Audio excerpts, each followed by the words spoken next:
নমস্কার বন্ধুরা, তোমরা কেমন আছো? আশা করছি তোমরা ভালো আছো। আমিও ভালো আছি। হ্যাপি ওই শুভ্রা থেকে আর একটা নতুন ভিডিও নিয়ে তোমাদের সঙ্গে চলে আসলাম।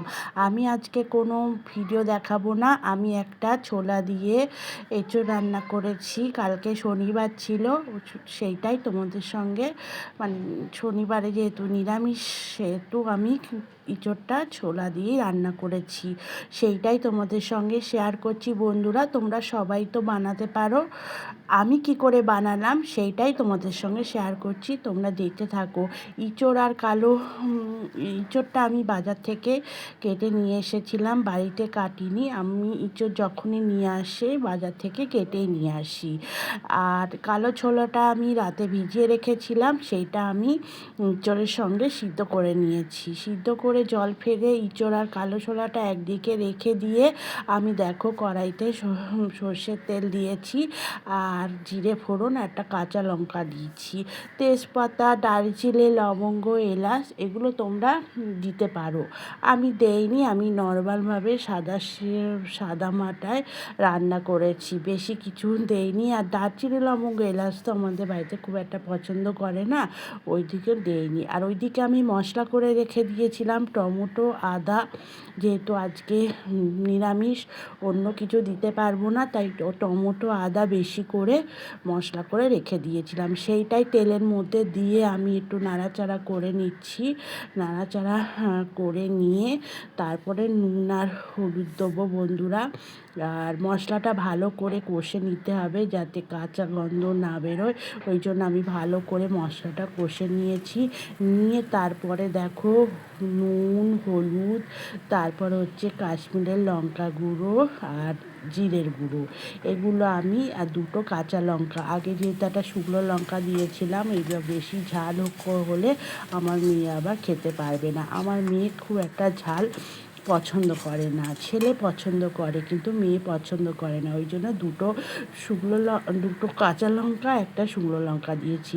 আর মশলাটা কড়াইয়ের গায়ে লেগে যাচ্ছে বলে আমি মেশিনে ভেতরে যে মশলাটা লেগেছিলো মেশিনে বাটিতে, মানে যেই বাটিটায় আমি মশলা পিষিয়েছি, সেই বাটির মধ্যে একটু জল দিয়ে ওটাকে পরিষ্কার করে আমি কড়ার মধ্যে দিয়ে দিলাম। দিয়ে আবার নাড়াচাড়া করছি, মশলাটা ভালো করে কষে নেবো। যেহেতু ইঁচড় আর আমার তোমার ইঁচড় আর ওই কালো ছোলাটা আমার যেহেতু সিদ্ধ করা আছে, সেহেতু আমার বেশি মানে কষতে লাগবে না, এই জন্য মশলাটা ভালো করে আমি কষে নিলাম।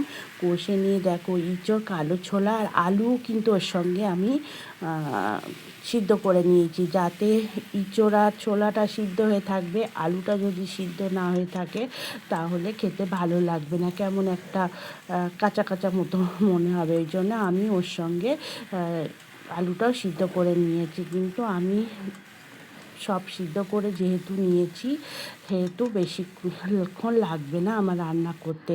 আমি ভালো করে সব মশলা টশলা তো আগেই দিয়ে দিয়েছিলাম, দিয়ে এবার আমি ভালো করে নাড়াচাড়া করছি যাতে ইঁচড়, আলু আর ছোলার মধ্যে মশলাগুলো ভালো করে ঢুকে যায়। যত ভালো করে ঢুকবে তত খেতে ভালো লাগবে, যেহেতু নিরামিষ রান্না, সেহেতু ওই জন্য আমি ভালো করে নাড়াচাড়া করছি। আর এদিকে আমি একটু জল বসিয়ে দিয়েছি, গরম জল দেবো বন্ধুরা, যেহেতু আমার আগে থেকে সব সিদ্ধ করা রয়েছে। আমি যদি এখন কাঁচা জল দেই তাহলে খেতে ভালো লাগবে না। গরম জল দিলে তাড়াতাড়ি আমার ফুটে উঠবে আর রান্নাটাও আমার তাড়াতাড়ি হয়ে যাবে, সেই জন্য আমি ওইদিকে গরম জল বসিয়ে দিয়েছি আর এইদিকে নাড়াচাড়া করছি, যেহেতু মশলাগুলো যেন ইঁচড়ার মধ্যে ঢুকে যায়। যত ইঁচড়ের মধ্যে মশলা ঢুকে যাবে বন্ধুরা, তত ইঁচড়টা খেতে ভালো লাগবে। ওই জন্য আমি নাড়াচাড়া করছি। জলটা ভালো করে গরম হয়ে গেলে আমি জলটা ঢেলে দেবো বন্ধুরা। দেখো বন্ধুরা, জলটা আমার গরম হয়ে গেছে, আমি এবার জলটা ঢেলে দিলাম। দিয়ে এবার নাড়াচাড়া করে আমি ঢেকে দেব। আর লাস্টে একটু চিনি দেব আর হচ্ছে গরম মশলা আর ঘি দেবো, যেহেতু নিরামিষের রান্না একটু ঘি, গরম মশলা দিলে খেতে ভালো লাগে। মানে সুস্বাদু হয়। সেটাই আমি করব বন্ধুরা। যখন আমি ঢেকে দেব, দিয়ে যখন ফুটে উঠবে, দেখো বন্ধুরা আমি ঢেকে দিয়েছি ইঁচড়টা। দেখো ঢাকনার পরে, ঢেকে দেওয়ার পরে আমি ঢাকনাটা খুলে দিয়েছি। দেখো ইঁচড়টে কিন্তু ফুটছে, এখনও কিন্তু আমার জল আছে। আমি একটু মিষ্টি দিয়ে দিলাম। আর মিষ্টিটা দিলে কি হয়, একটু সবজিটা মানে খেতে ভালো লাগে, মানে একটু স্বাদ হয় একটু মিষ্টি দিলে। আর যারা মিষ্টি বেশি পছন্দ করে তারা বেশি মিষ্টি দেয়, আর যারা কম পছন্দ করে একটু মিষ্টি দেয়। সব সবজিতে যদি একটু মিষ্টি দাও না, তাহলে সবজির স্বাদটাই অন্যরকম হয়ে যায় বন্ধুরা। যাই হোক বন্ধুরা, এবার আমার ফুটে উঠেছে। আমি এবার দেখো গরম মশলা দিচ্ছি, আর দেখো ঘি দিচ্ছি। যেহেতু আমার এঁচোড়ের রান্নাটা প্রায় হওয়ার মুখে হয়ে গেছে, একটু জল আছে, সেই জন্য আমি গরম মশলাটা দিয়ে দিলাম।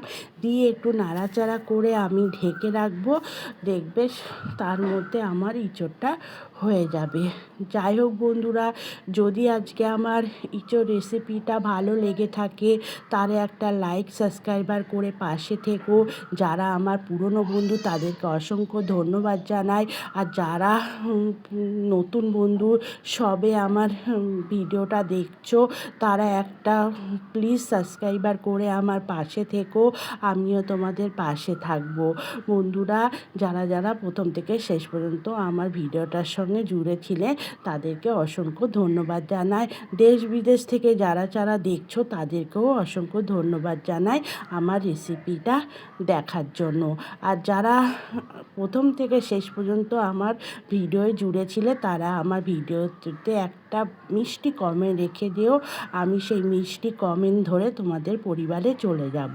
তোমরা আমার পাশে থেকো, আমিও তোমাদের পাশে থাকবো।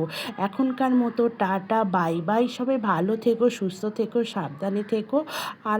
আর একটা নতুন ভিডিও নিয়ে নতুন দিনে তোমাদের সঙ্গে চলে আসবো, অন্য কোনো ব্লগ ভিডিও নিয়ে কিংবা রেসিপি নিয়ে।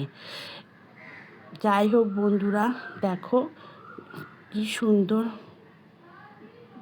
এঁচোড়টা সিদ্ধ হয়েছে।